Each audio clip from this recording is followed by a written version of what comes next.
I just wanted to make a really quick video. Sorry. Really quick video about a couple things really quick, obviously. I've lost it. Sorry. Potsiemommy, I just wanted to say thank you for posting that video about the puzzle pieces for pots. It is so true.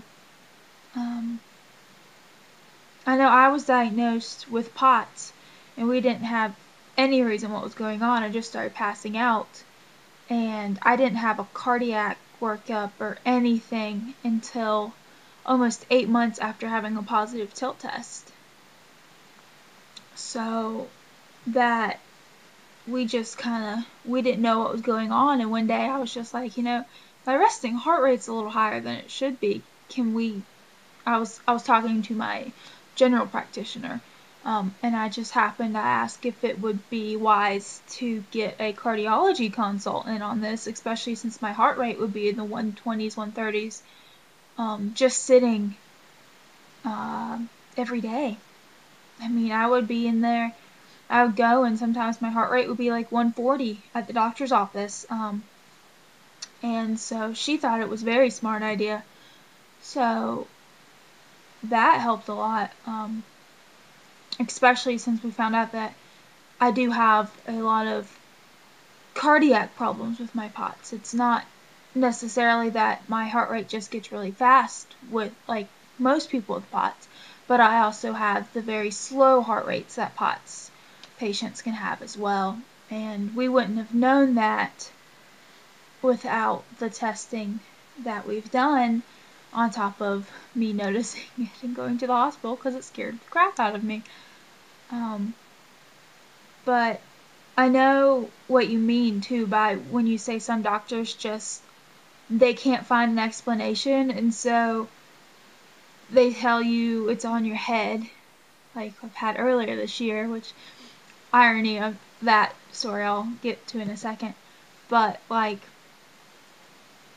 the GI doctor I'd seen in town last November, so about a year ago, was consulted for my GI problems by the cardiologist and the neurologist. They thought it'd be really wise for me to go, and he just told me that it was related to my POTS and there was nothing he could do, and he didn't want, he couldn't find anything else wrong, and so he didn't want to see me again, which at the time really was devastating, but I just kind of accepted it and I moved on, and I was just like, if I'm going to experience that from every doctor in the area, especially since there's only 2 GI doctors and they work together, I just decided that, wow, I do have these abdominal or GI issues that I didn't care anymore. And this summer, after getting sick and after talking to my new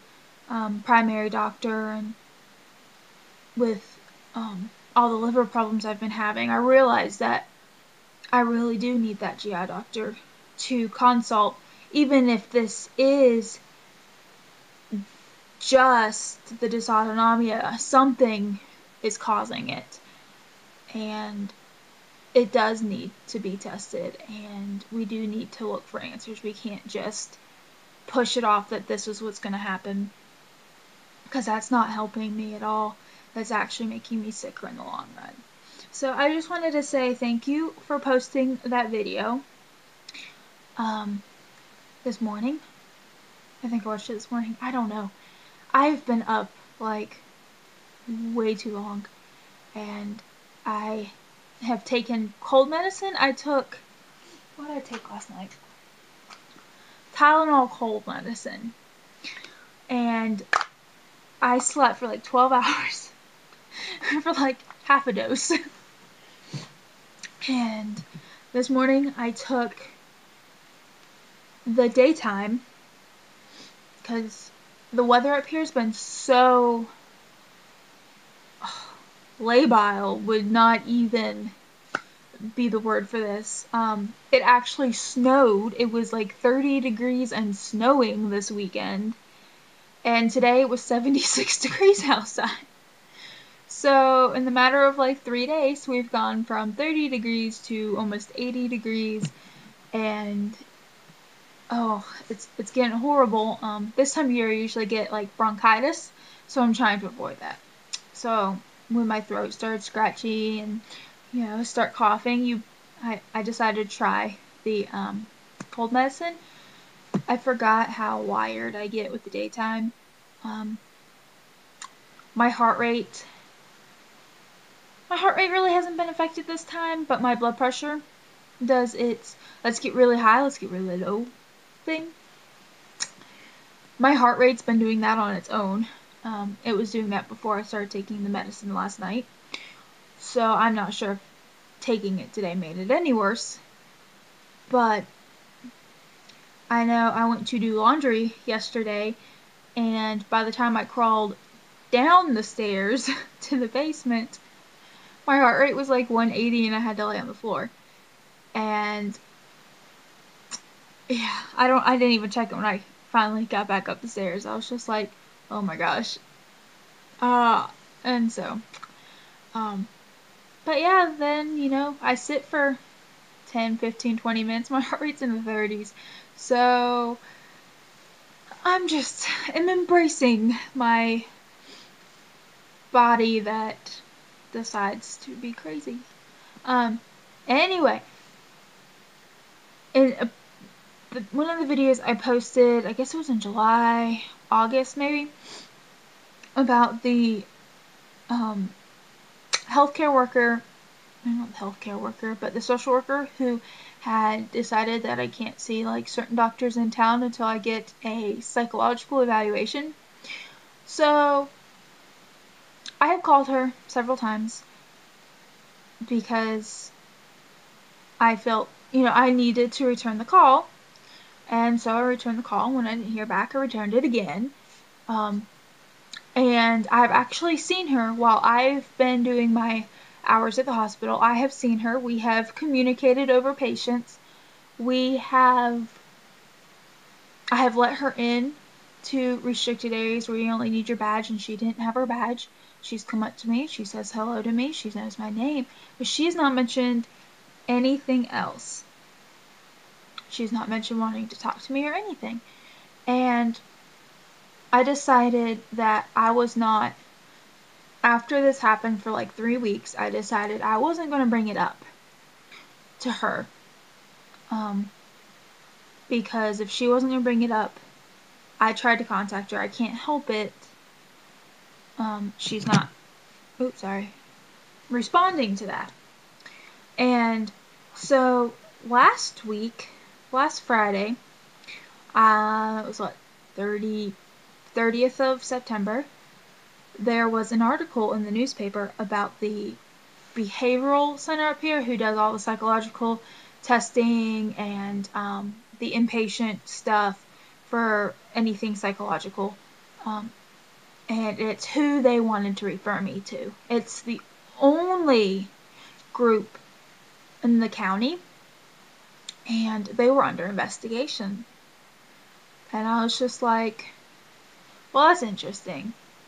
And then it was announced yesterday that they're closing. And I thought it was very interesting, the fact that they were trying so hard to push me into getting with this organization and being psychologically tested and shown that my symptoms were, psychosomatic, and it was all in my head. And now, like a month and a half later, I have contacted them. They have not contacted me back about it. And the group's closing. And I'm not entirely sure who's going to be doing this in this area anymore. I know a couple professors from the university I went to actually practice outside of the university, but very few do that. But I just thought it was really interesting because I had been praying about it and trying to figure out, what should be done about this. Do I need to contact them again? Do I need to just what did I need to do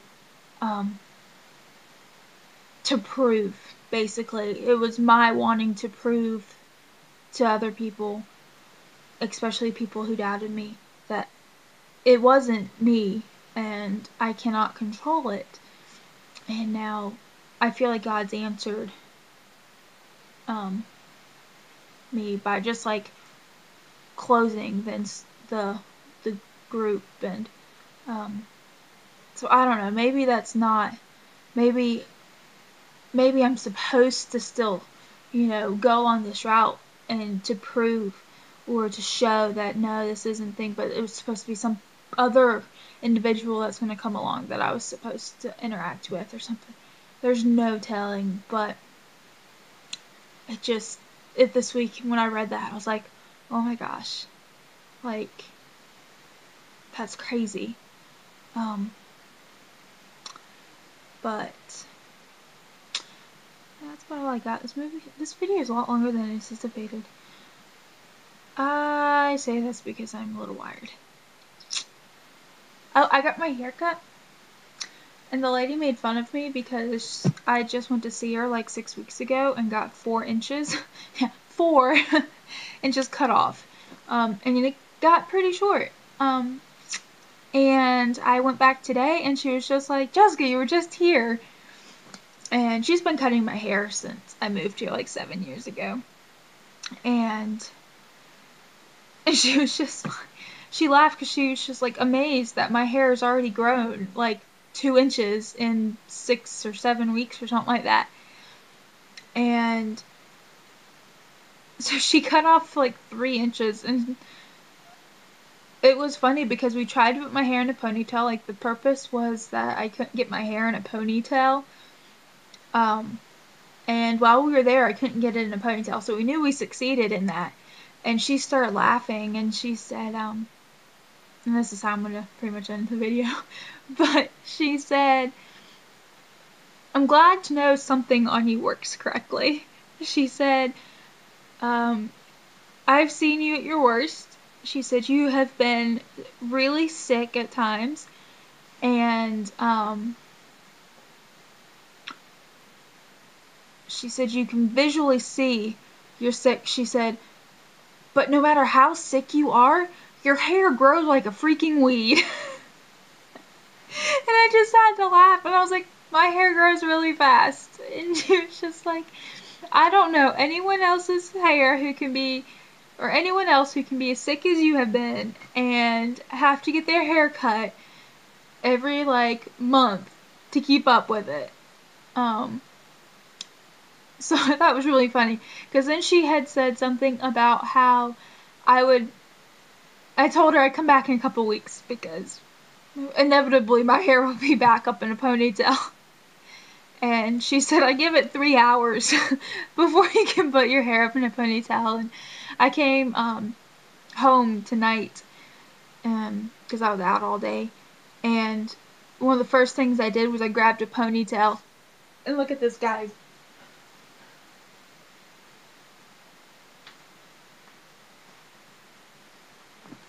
It can go in a ponytail. So, I mean, I still have a little bit comes out, but I couldn't do this earlier today, so I don't know. It's interesting. So, I hope everyone's doing well and can find humor in a few things today, because I know I have, especially in just getting my hair cut now. It's doing its own thing. So, I will talk to y'all later, and I hope everyone is doing well. Bye.